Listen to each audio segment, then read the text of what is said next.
यो पानी तताउने गिजर अब चिसो आइसक्यो, जाडो आएपछि तातो पानी चाहियो। अनि गिजर यसो हेरेको त गिजर त अब यस्तो भएर छ, खोलेर हेरौँ यसको होइन। अब यो गिजर पानी तताउने रड हो, रड चाहिँ जम्मै कुहिएर यस्तो भएर छ होइन। अब यसको साटोमा जम्मै कुहिएर यस्तो भयो। यसको साटोमा हामीले नयाँ गिजर हाल्छौँ, नयाँ रड हाल्छौँ।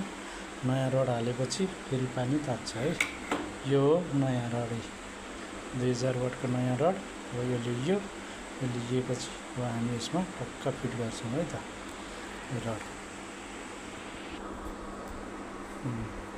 फाइनल्ली हामीले नयाँ रड हाल्यौँ। यसमा यही देख्न सक्नुहुन्छ, नयाँ रड हालेर पनि कनेक्सन भइसक्यो। अब चाहिँ यसमा फेरि अब यो गिजरमा यहाँ भित्र हालेर यसलाई चाहिँ अब अरू फिटिङ गर्नु पऱ्यो। फिटिङ गरेर अनि तातो पानी तताएर म तपाईँहरूलाई देखाउँछु है त। फाइनल्ली हाम्रो गिजर फिटिङ भइसक्यो। अब के अरे कोइलहरू फिटिङ भइसक्यो। अब चाहिँ लगेर यसलाई पानी दिएर चेक गर्ने है त।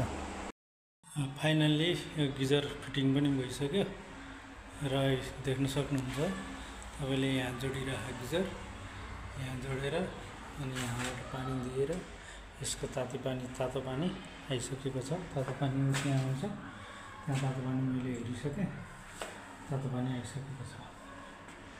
र तपाईँहरूलाई पनि कुनै गिजरहरू मर्मत गर्नु पऱ्यो, इलेक्ट्रिकको सबै कामहरू गर्नु पऱ्यो भने सम्झिनु होला। A to Z electric and electronic सेन्टरलाई र सबै मर्मतको कामहरू गरिन्छ है त।